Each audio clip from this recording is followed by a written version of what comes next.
Boa noite a todos. É com muita alegria e gratidão que estamos aqui para mais essa noite de estudos do nosso Céu e Inferno.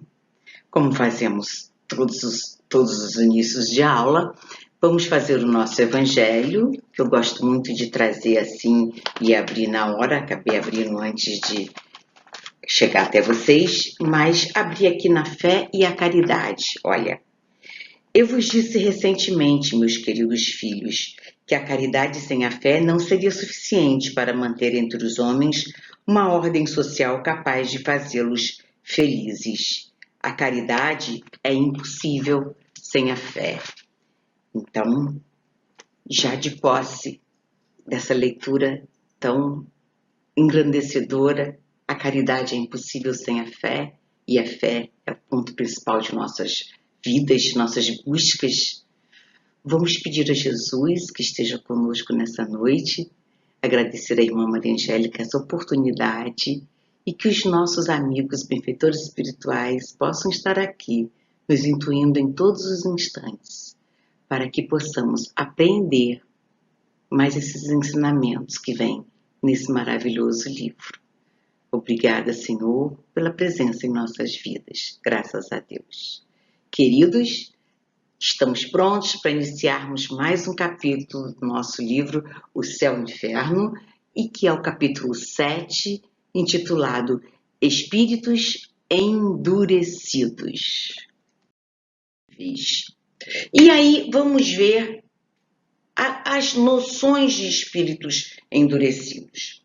Eles são muito preocupados com o quê? Com a inteligência, tá? Para a gente entender sempre e cada vez mais que inteligência não tem a ver com evolução, tá?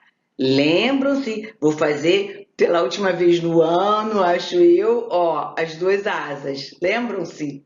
Tem que estar do mesmo tamanho.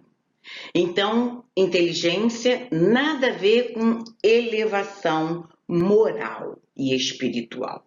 Eles são muito preocupados com reputação e aparência. Meus queridos, tem uma coisa muito séria. Aquele que é muito preocupado em aparentar é porque não é. Porque aquele que é, ele não está preocupado em parecer ser. Ele exala, ele transborda o que sai de dentro. Mas aquele que não é, que não sente, que não vive dessa maneira, ele fica preocupado em aparentar que é assim. Essa é uma coisa muito importante para nós nos lembrarmos durante o estudo.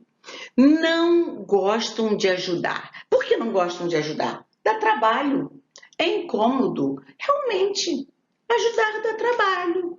Não é? Quando a gente era pequena, eu sou do interior, a gente morava em casa e frequentemente batiam assim aqueles moradores de rua que hoje não batem mais em nossas casas, pelo menos não nos nossos apartamentos, mas batia alguém para pedir um pão, pedir água. E aí a gente falou assim, já tem alguém batendo. E a minha mãe obrigava, levante-se, vá, dê um copo d'água, faça um pratinho de comida da geladeira, faça um sanduíche e entregue lá.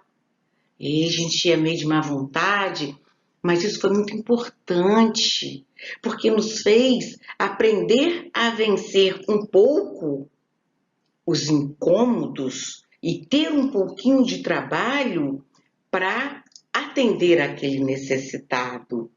Então, meus amigos, ajudar dá trabalho, claro que dá. Você tem que sair de casa, você tem que fazer uma opção de coisas, você tem que cozinhar, ou então você tem que ir cortar legumes, ou você tem que atender no SEMA, ou em outra casa que a gente participe, ou sair de casa para socorrer um doente durante a noite, tudo dá trabalho. E os endurecidos detestam trabalho, detestam serem incomodados.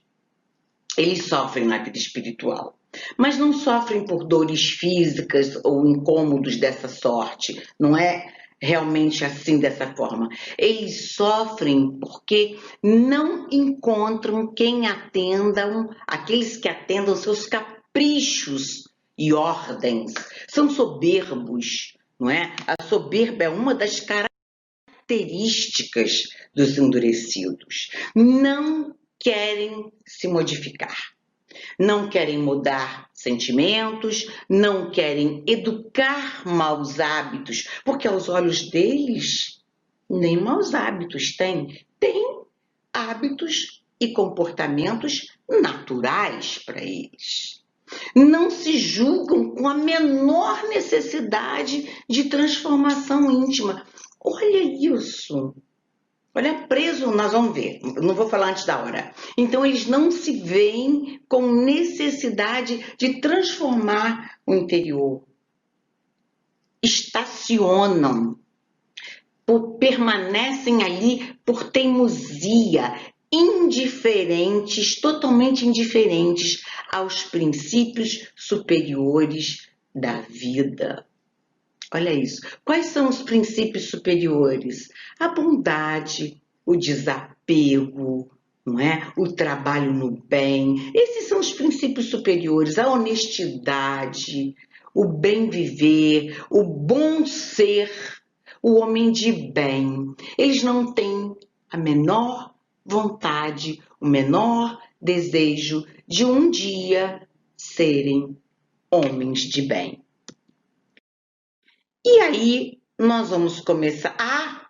Orgulhosos. Chegou onde caiu para a gente aqui o Evangelho.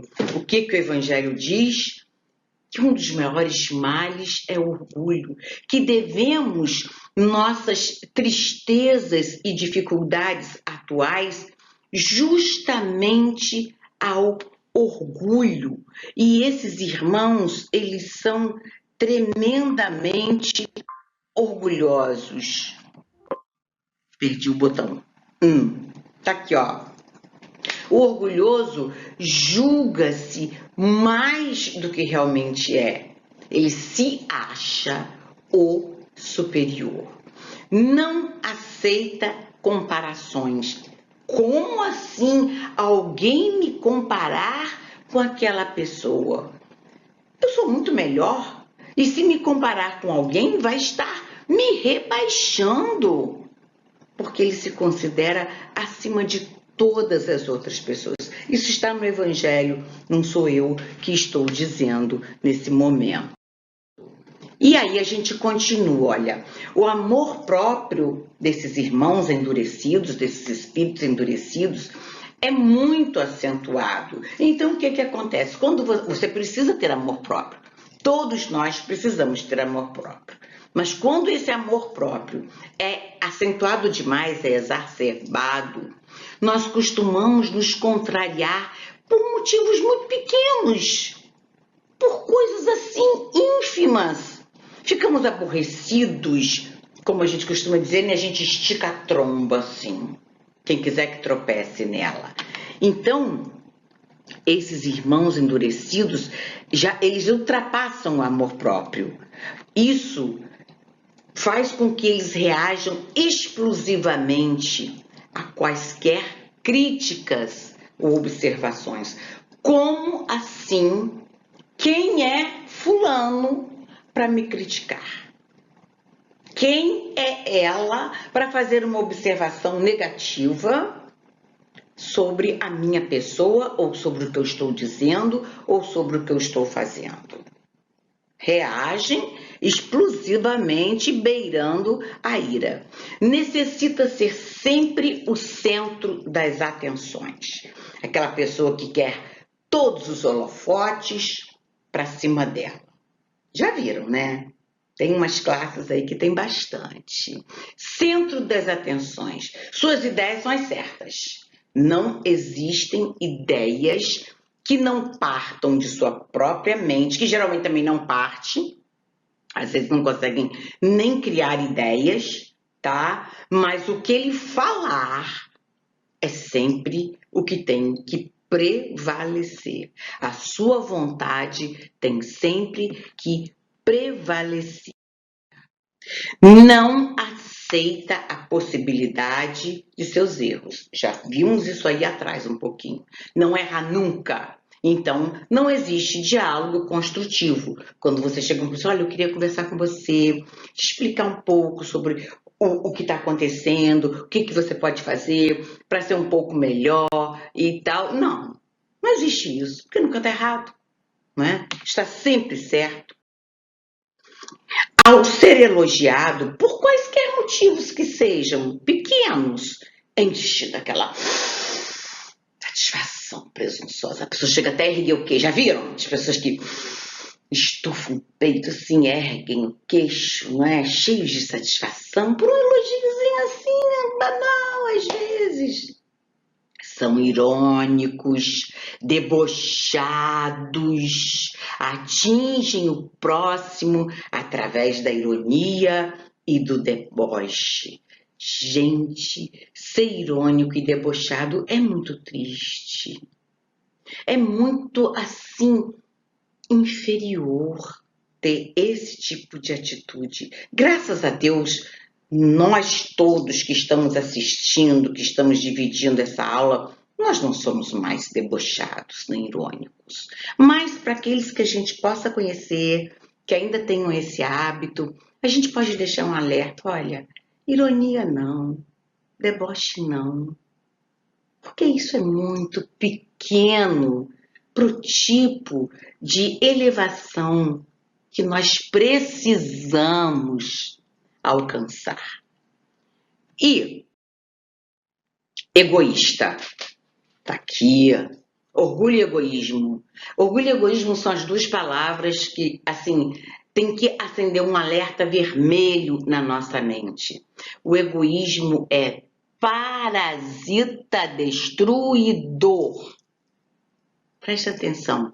Parasita já é um problema, que é aquele que sempre está encostado em alguém para poder levar uma vantagem, viver de uma maneira melhor. Agora, o parasita destruidor, além de sugar o outro, ele ainda destrói o outro. Então, é muito ruim ser egoísta. E o ciúme vem daí. Observa o ciúme. Aí você vai ver, por trás do ciúme, o egoísmo revoltado, porque ele não tem aquela posse naquele momento.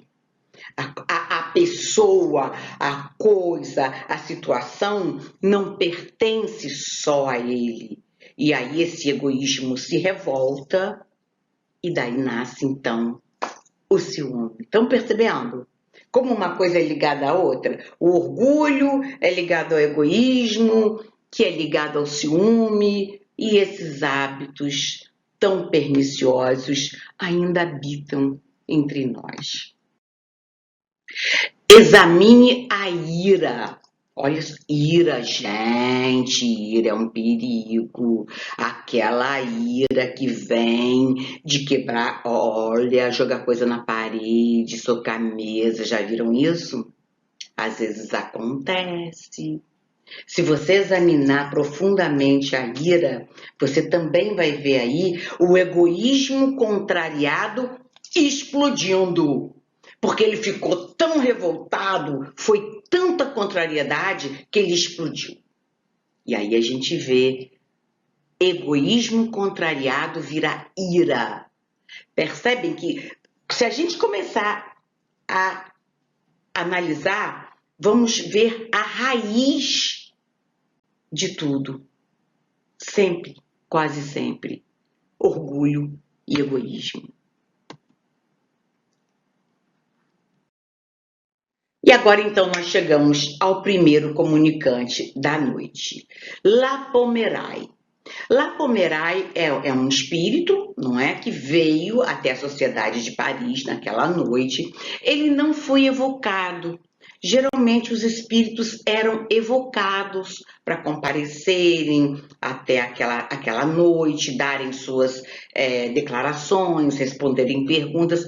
Lapomerai não foi evocado, ele apareceu ali por livre e espontânea vontade, chegou e quis dar o seu depoimento. E ele se revela muito castigado. Olha só que coisa interessante. Ele se revela castigado pela luz. Por quê, meus queridos? Se o mal é a ausência do bem, a escuridão é a ausência de luz. Então, quando brilha a luz, aquele que está na escuridão e se compraz na escuridão e quer se manter ali, escondidinho dele mesmo, do mundo, a luz incomoda. Então ele se diz o tempo todo muito incomodado por uma intensa luz. Olha isso, gente. Essa luz, será que já não seria um convite à melhora, à evolução de Lapomerai? Até a própria vinda dele ali, que nós temos como espontânea, talvez não tenha sido tão espontânea, e sim induzida por alguns mentores querendo dar um impulso nessa evolução que ele precisa alcançar.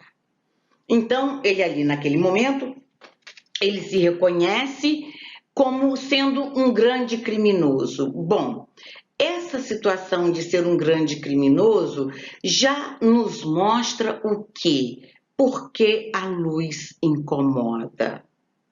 Quem vive na escuridão? Os ratos, as baratas, os criminosos, aqueles que precisam esconder algo do mundo e muitas vezes deles mesmos. Então, ele foi atingido pela justiça humana. Ele conta aqui no capítulo, a gente tem que resumir muito, por isso que eu vou pulando muita coisa. Ele conta que ele pagou pelo seu crime na terra.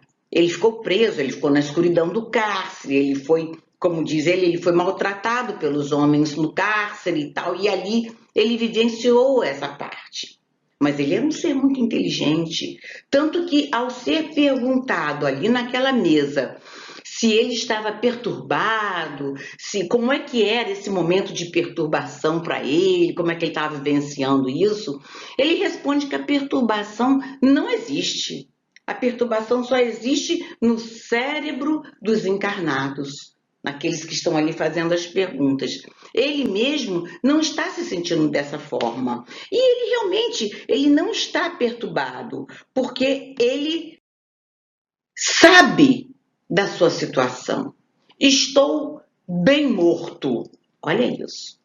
Ele já entendeu, não precisou ninguém desenhar, nem colorir para ele, nem contar com carinho, com cuidado, porque ele já chegou ali sabendo da sua situação de desencarnado.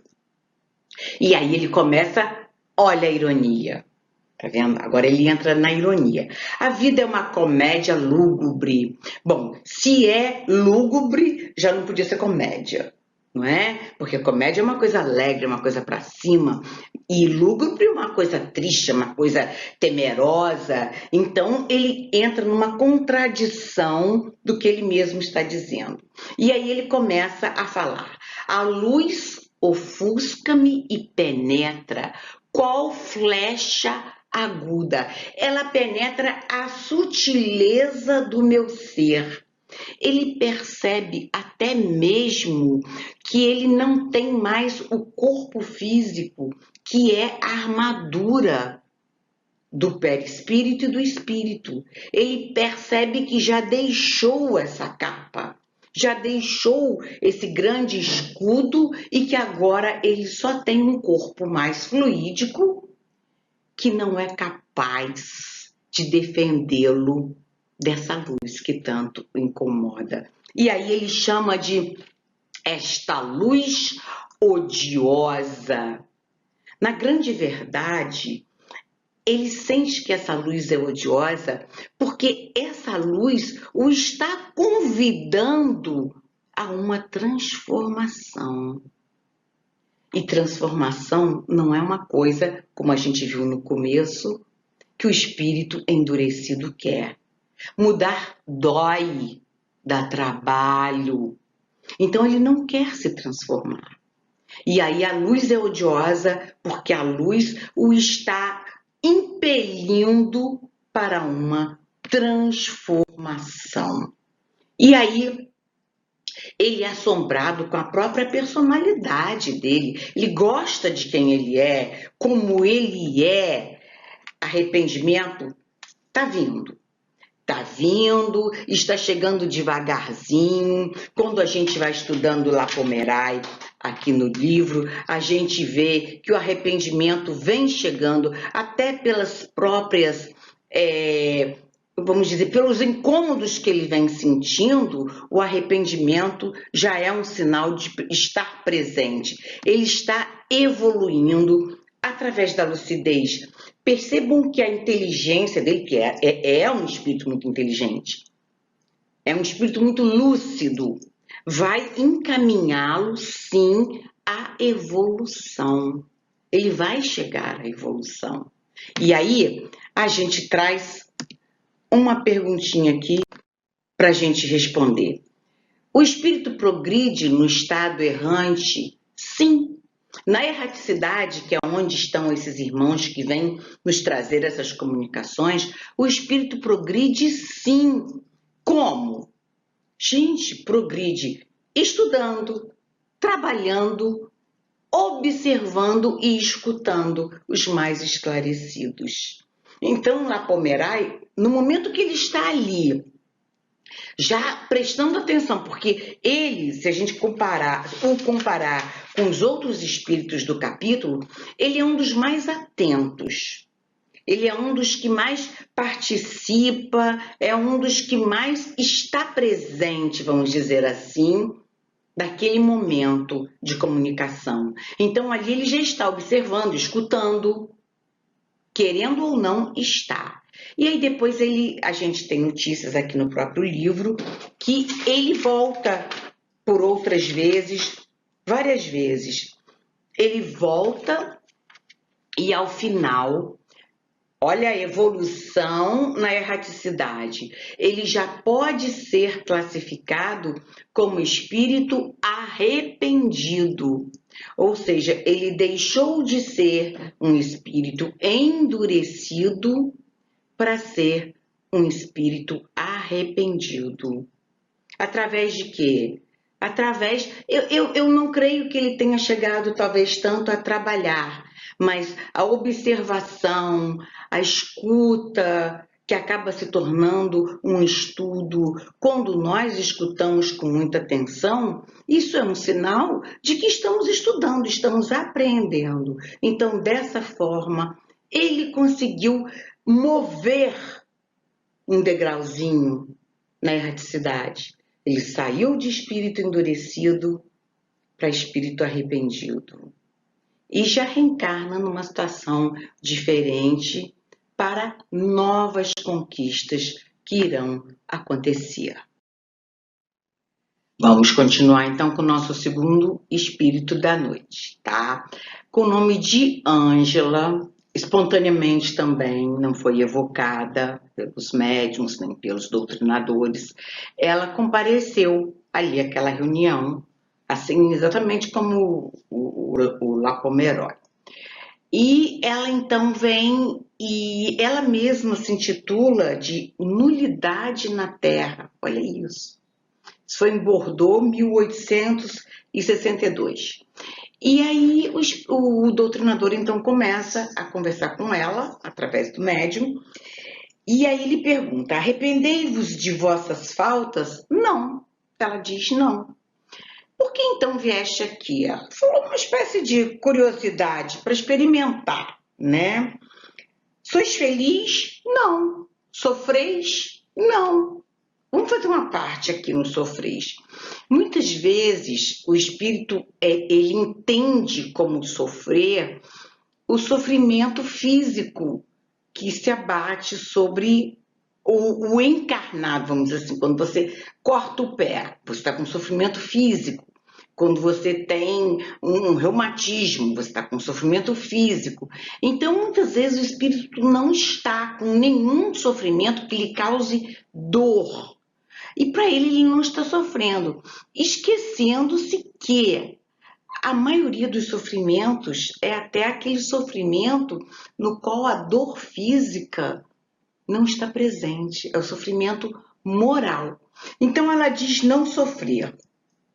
E aí pergunta: és feliz? Não, sofreis? Não. O que vos falta então? A paz. Aí ele pergunta: ué, como assim pode lhe faltar a paz no plano espiritual? Lembremos que naquela época os médiuns estavam começando a explorar esse mundo espiritual que, graças à codificação de Kardec, hoje a gente já tem mais conhecimento um pouco. Então, a gente já sabe desses sofrimentos. E aí ela diz que essa falta de paz que ela sente no plano espiritual é justamente uma mágoa do passado. E aí ele pergunta: e você está arrependida? O que você teme? Ela fala: eu tenho medo. Olha isso, eu tenho medo. Aí ele pergunta: o que você teme? Aí ela diz: eu temo o desconhecido. Queridos, temer o desconhecido é uma coisa que acontece muito. Agora, quando a gente teme muito o desconhecido, é porque no fundo, não é tão desconhecido assim. Já se tem uma vaga ideia, uma vaga percepção do que virá, do que poderá vir, tá? Lembremos que a inteligência desses espíritos, ela é elevada. Então, eles não são totalmente destituídos de conhecimento do que poderá acontecer em virtude da maneira que viveram. E aí o médium continua, tá? Quer dizer o que você fez na última encarnação pra gente? Ela diz: nada. Olha só que pessoa assim com uma vida rica, não é? Qual a vossa posição social? Mediana. Ok. E aí ele pergunta: foste casada? Ela diz sim. Fui esposa e mãe. Aí ele pergunta mais uma vez: cumpristes? Olha a importância da ocupação de cada um. Cumpriste zelosamente a missão de esposa e mãe? Ela diz não, não cumpri.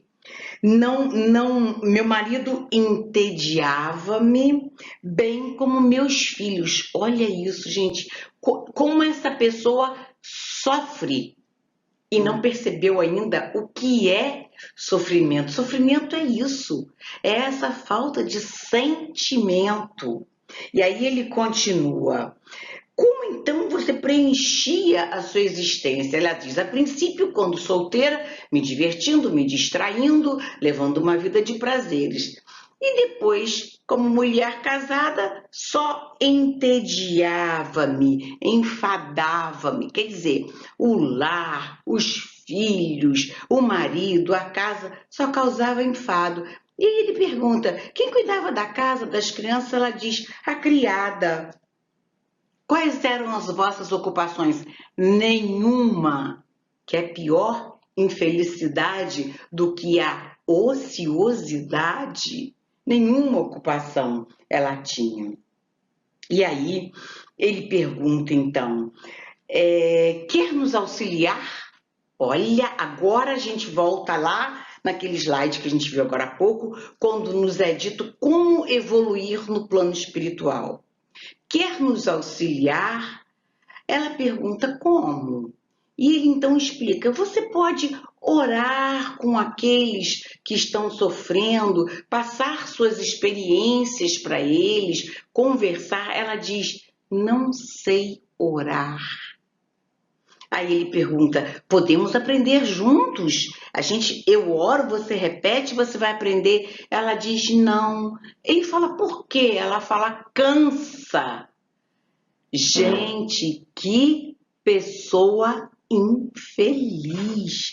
Que tristeza essa situação. Ela acaba de dispensar uma maravilhosa oportunidade de trabalho, de evolução, que lhe cai no colo na erraticidade, justamente por preguiça. Falta de vontade. Olha o que faz a falta de vontade, tá? Cansa. Orar cansa. Olha isso, gente. Pelo amor de Deus, tudo que Jesus nos ensinou foi o quê? Orai e vigiai. A gente vigia através do trabalho, a gente vigia através das boas atitudes. E a gente ora para conseguir manter essa vigilância. E ela diz que cansa orar. E aí o médium e o doutrinador, muito curiosos a respeito desse espírito, pergunta ao guia do médium, né? O que essa pessoa tinha feito de tão grave na vida anterior? Até falei sobre isso. O que tinha acontecido? Qual era a penúltima existência de Ângela?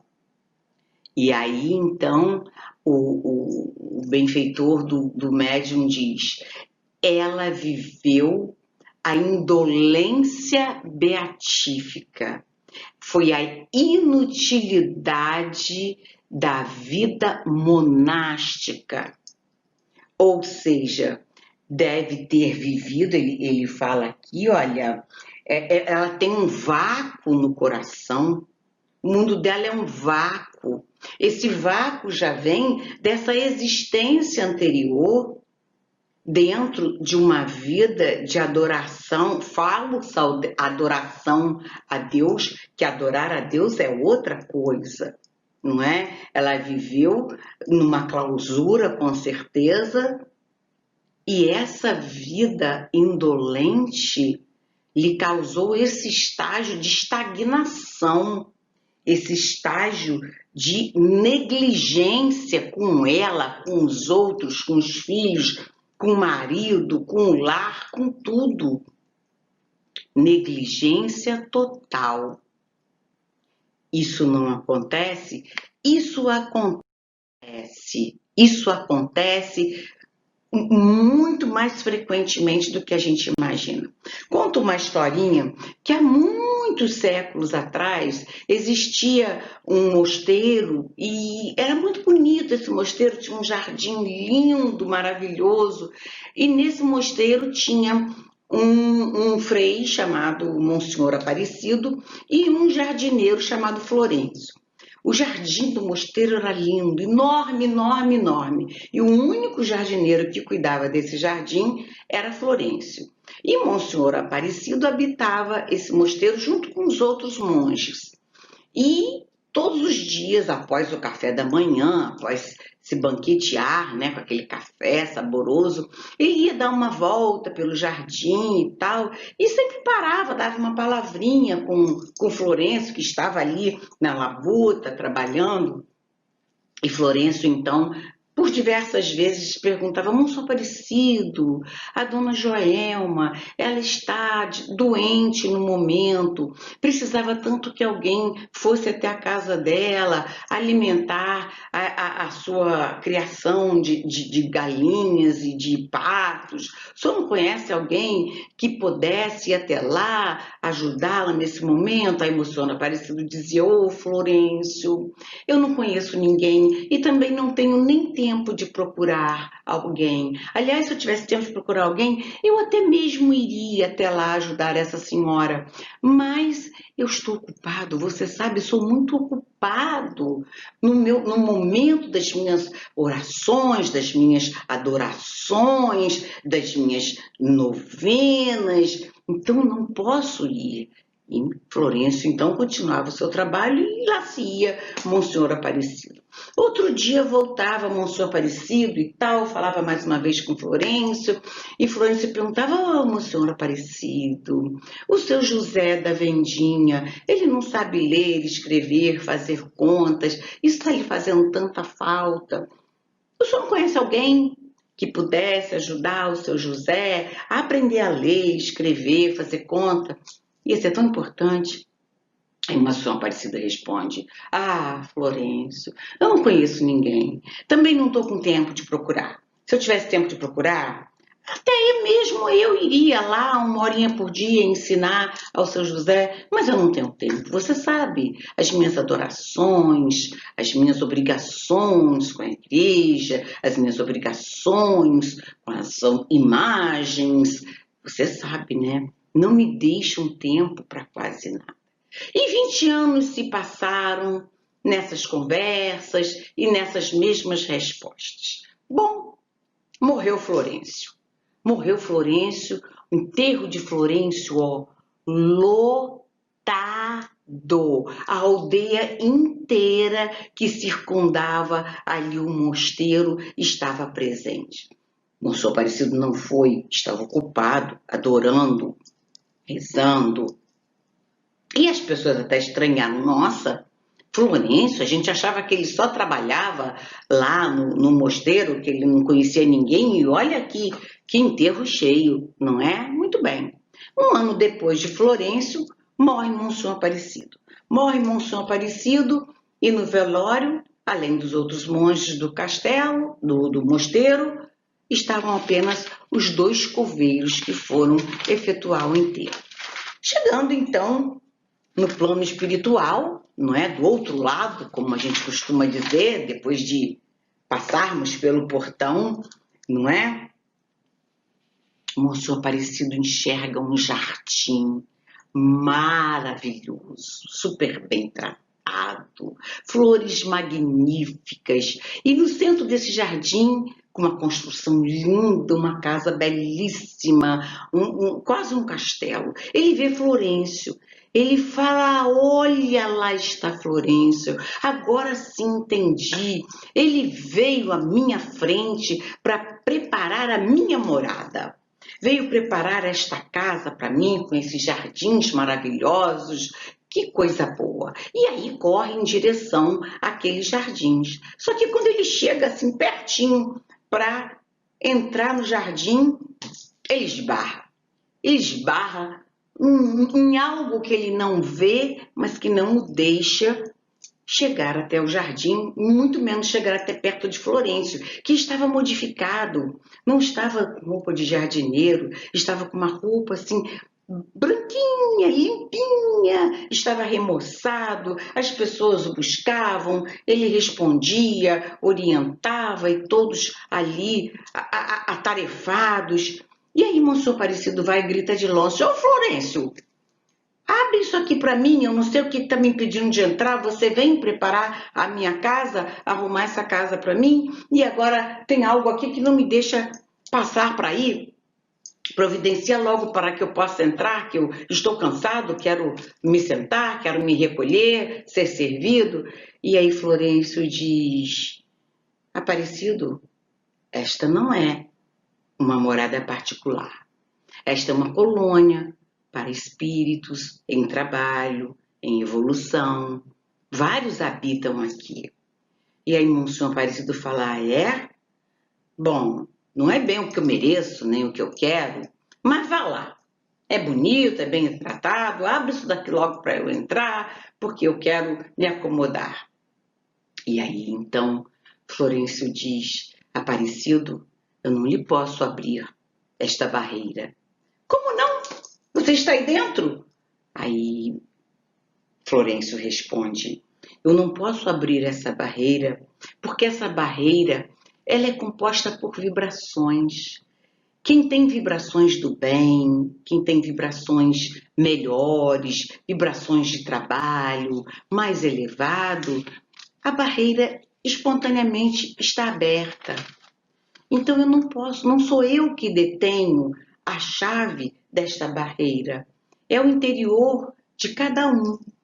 E aí Florencio fala assim, o Monsenhor Aparecido fala assim, então essa barreira está com defeito, porque eu era o religioso, eu era o adorador, você era apenas o jardineiro, isso está com defeito. E aí Florencio fala assim, não, Monsenhor Aparecido, aqui os títulos não contam, as falsas aparências não contam, as suas posições de humildade para impressionarem os seus colegas de monastério não contam. Aqui contam atitudes. Enquanto você se ajoelhava e pensava milhões de outras coisas ao invés de orar, eu atendia aqueles que você recusava socorro e os outros monges do mosteiro também. Por isso, nesse momento, o meu trabalho, o meu esforço, o meu empenho me colocou aqui dentro.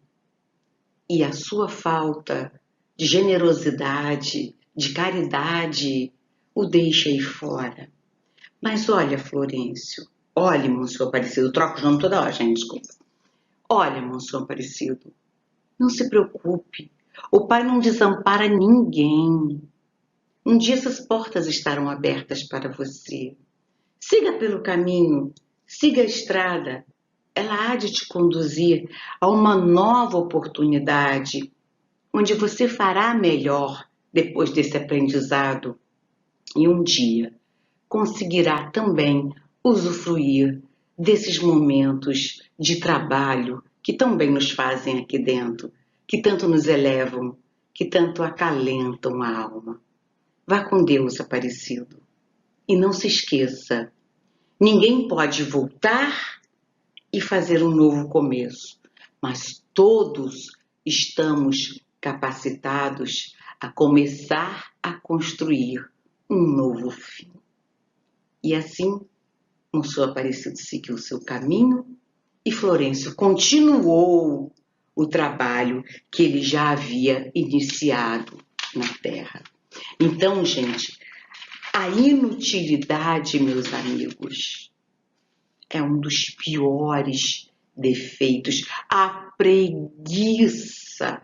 Eu tenho uma amiga querida, ela não gostava nem que a gente pronunciasse esse nome. Ela dizia que só pronunciar essa palavra já era um problema. Preguiça.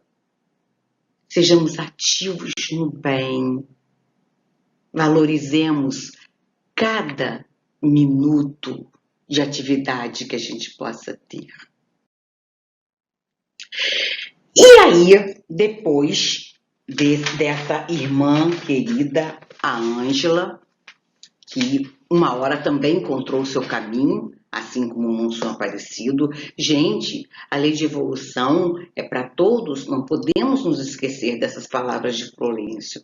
Deus não desampara nenhum dos seus filhos e as oportunidades vão surgindo. O atraso é por nossa conta, tá? Depois vem um espírito aborrecido. E aí ele também vem espontaneamente ao médium. Hoje a gente já até sabe que o espontaneamente não é espontaneamente, já falei no começo da aula, estou repetindo. O espontaneamente é assim, induzido, impulsionado, não é? Pelos benfeitores espirituais desses irmãos que ali chegam. E aí ele vem pedir preces. Bom, já é alguma coisa. Ele está insatisfeito. E aí o doutrinador então pergunta, mas por que você veio pedir prece? Ele diz, estou cansado de vaguear. Há 180 anos estou nessa vida. E aí o doutrinador pergunta, que fizeste na Terra? Ele então diz, nada de bom. Qual a vossa posição hoje entre os desencarnados? Ele diz então, estou na classe dos entediados. Olha isso.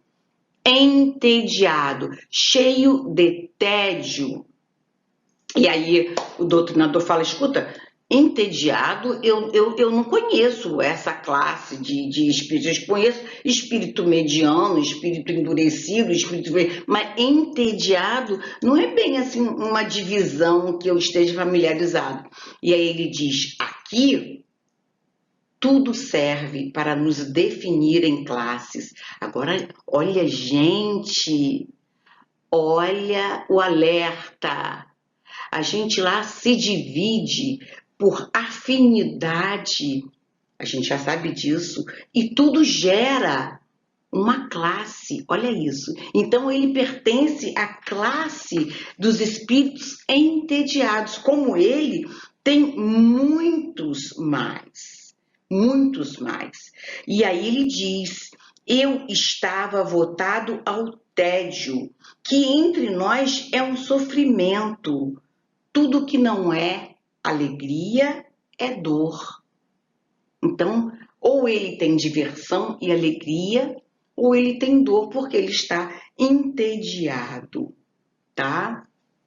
E aí ele continua dizendo, olha, são coisas muito sutis para vossa inteligência material, para vocês perceberem, para nós alcançarmos como esses espíritos têm de inteligência e muitas vezes uma inteligência bem maior do que aquele que está conversando com ele. Ele diz, não é para sua inteligência alcançar essas divisões, até onde vai o tédio.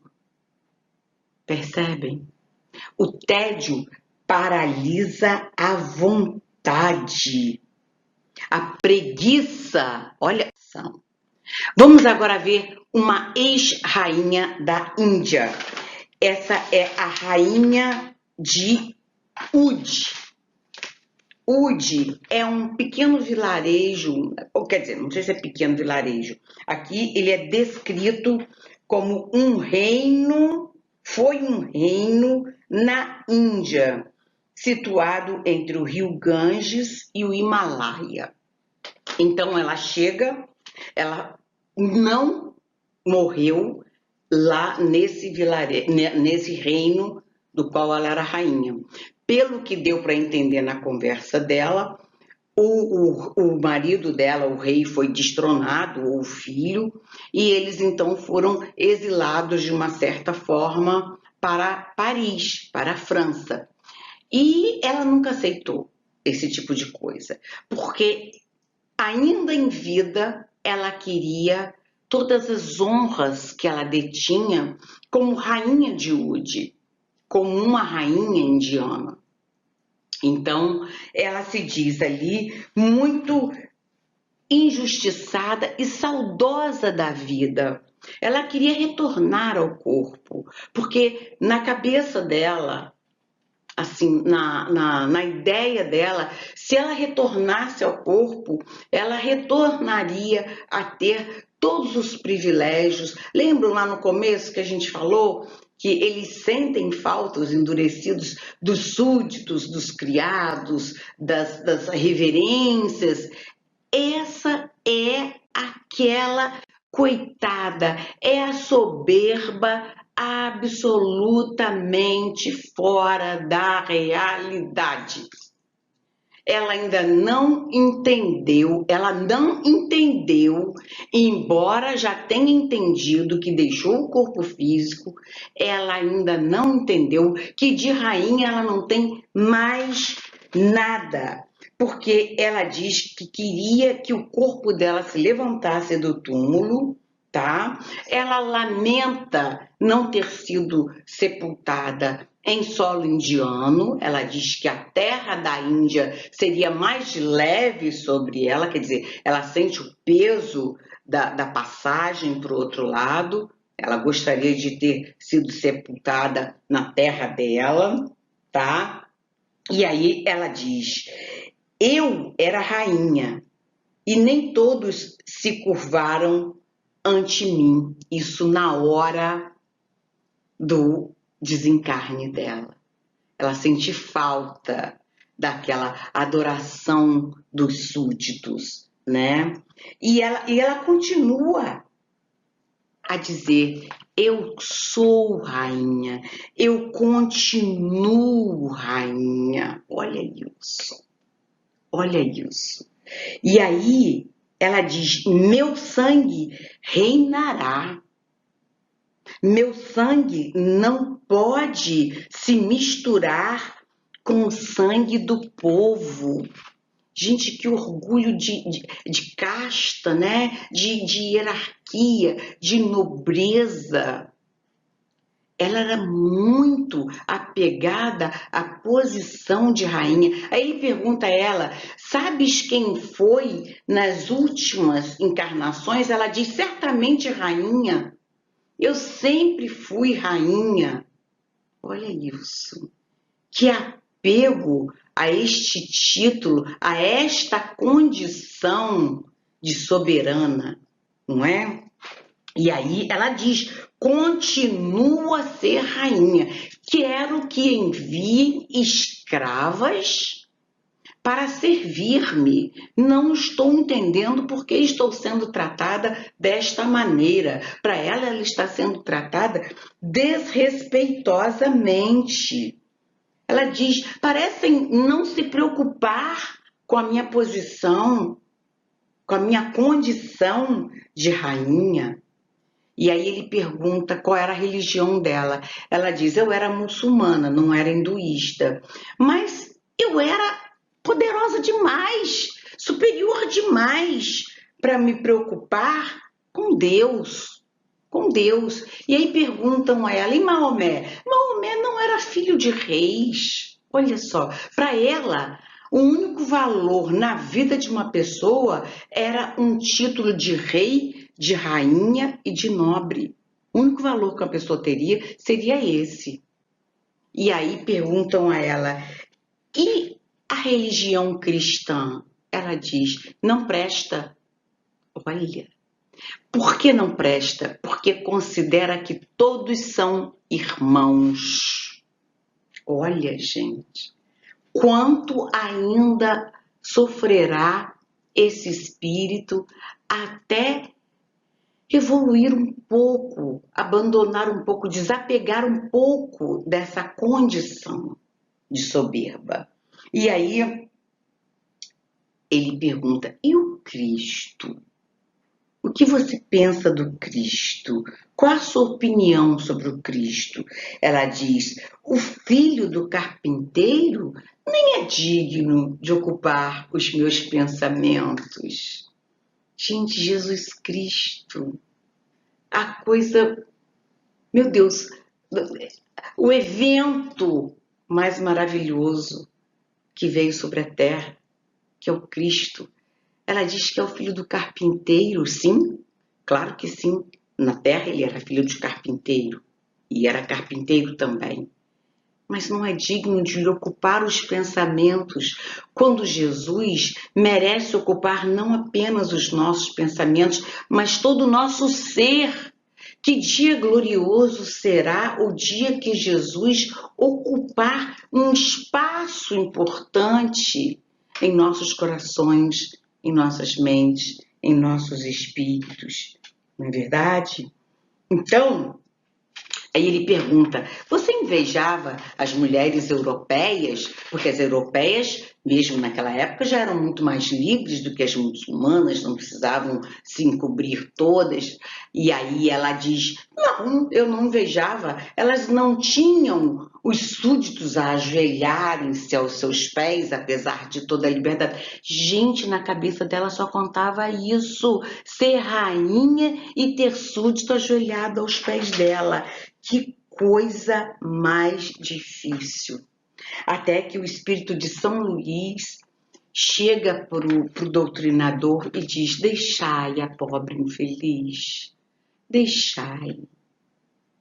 Ainda é muito difícil para ela tudo isso. Ele diz: deixai a pobre perturbada, tende compaixão da sua cegueira.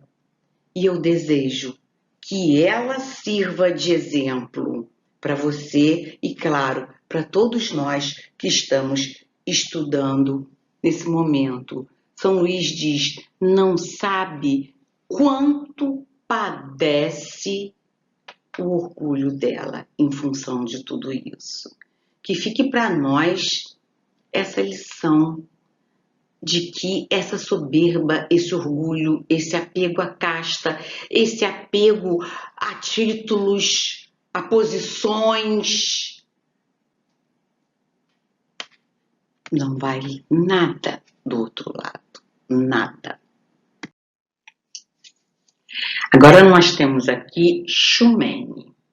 Bom, a primeira pergunta que o doutrinador faz é: este nome é de homem ou de mulher? Estamos tratando um homem ou uma mulher? Quem sois?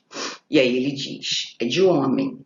E tão infeliz quanto possível, sofro todos os tormentos do inferno. E aí o doutrinador então pergunta: mas se não existe inferno, como é que você sofre tanto?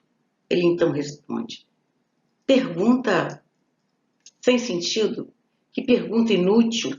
Aí o doutrinador fala: pode ser útil para as outras pessoas que você responda essa pergunta. Ele diz: pouco me importa. Como que diz, não estou ligando para as outras pessoas. E o doutrinador então fala: ei, será que tanto sofrimento não vem desse egoísmo? Ele fala: pode ser, pode até ser, mas é isso aí. E aí ele pede, o doutrinador vai falar assim: olha, se você quiser começar a ser aliviado, tem que começar a lutar contra essas más tendências, contra esses maus sentimentos, não é? Porque se ele sabe que ele está sendo egoísta, se ele se compraz com isso, se ele não quer mudar isso, então é sinal de que ele não está no caminho de ser aliviado. E aí então ele responde: não me incomodes, isso não é da sua conta. Eu vim aqui para você orar. Eu quero preces. Principia orando por mim como fazes pelos outros. Prestem atenção que nessa hora ele mostra que ele já tem estado presente assistindo algumas invocações, assistindo algumas conversas, não é? Principia orando como fazes com os outros. Aí o doutrinador fala: olha, eu sinto muito, mas a prece, com essa sua pouca vontade, com essa sua falta de receptividade, de nada irá adiantar. Você precisa ajudar, você precisa estar em sintonia para poder adiantar um pouco, precisa se arrepender alguma coisa. E aí ele então fala: não deseja se adiantar? Ele fala: talvez, pode ser, quem sabe, não é? Tudo é assim. São espíritos que estão ali eu não sei nem como definir, mas estão numa situação que nem eles sabem quem eles são, o que eles querem, o que eles precisam. Se acham que são alguma coisa, estão absolutamente enganados, como a rainha que continuava se achando rainha. Então, eles são muito perdidos. E aí ele fala: olha, vamos lá, ora por mim. E aí o doutrinador vai: então vamos comigo. Una seus pensamentos ao meu, una seus sentimentos ao meu, para que a gente possa orar. Aí ele fala: tá bom, vamos lá. E aí o doutrinador, então, começa, faz a prece, e depois da prece, pergunta a ele: estás satisfeito? Ele fala: não muito. Não tive o alívio que esperava. Não consegui obter o que quero, o alívio que quero. Gente, esse é um privilégio de um desencarnado endurecido? Não. Atrás do milagre da prece feita por terceiros estão muitos. Pessoas que não querem se esforçar nem em se unir em vibração de prece para receber. Querem que o milagre aconteça porque outro vai parar, vai se recolher e vai orar por ele, não porque ele vai orar por ele também. A gente conhece essas pessoas. O que mais acontece é: você vai no centro e bota meu nome lá que eu estou precisando de prece. Mas você ora? Não, você bota lá que já tá bom. Você não vai lá? Não, vou não, muito longe, à noite, não tem tempo, tem que fazer outras coisas. Não tem isso? Então, é a própria indiferença em orar por si mesmo, em pedir por si mesmo. E aí, o guia do médium então fala: olha, esse espírito ainda vai dar muito trabalho. Ele é muito endurecido. Ele virá outras vezes, mas não desista. Não é da primeira vez que um remédio faz efeito. Ele tem que ir sendo administrado várias vezes, tem que ir em gotas, sabe? Prece em gotas, lições em gotas, lutas em gotas, para que esse espírito seja socorrido. E pede, não desiste dele não, porque todos têm oportunidade e têm condições de corrigir-se. Todos. Não faltará para nenhum. Então continuem. Não abram mão desse trabalho que por vezes parece que não está funcionando, que não está dando certo, que nada está acontecendo. Mas está.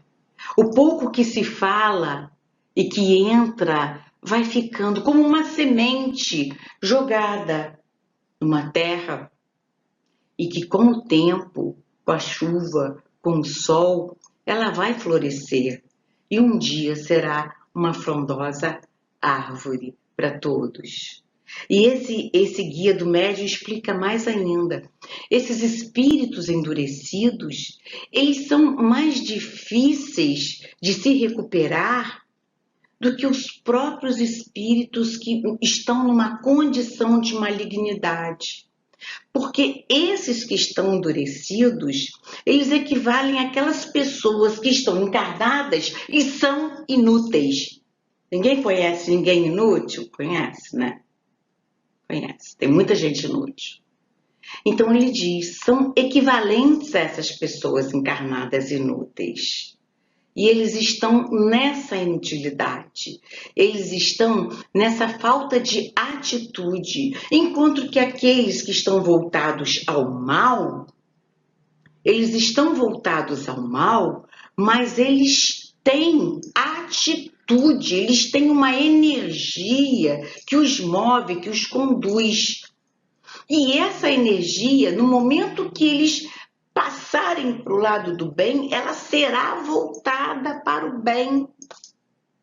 Nós vimos, quando nós vimos os espíritos, os espíritos ainda voltados ao mal, eles sofrem.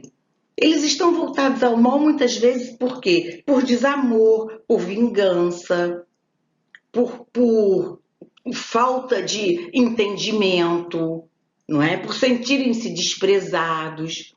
A partir do momento que essa ferida fecha, e que isso cura, eles se voltam ao bem. E eles vão pegar toda essa energia que eles usavam para o mal e vão direcionar para o bem. Olha quanta força, olha quanta energia direcionada para o lado do bem. Então, esses irmãos endurecidos, eles precisam muito de todas as preces que pudermos enviar, sem julgamento, sem analisarmos se merecem, se não merecem, se estão se esforçando, se não estão.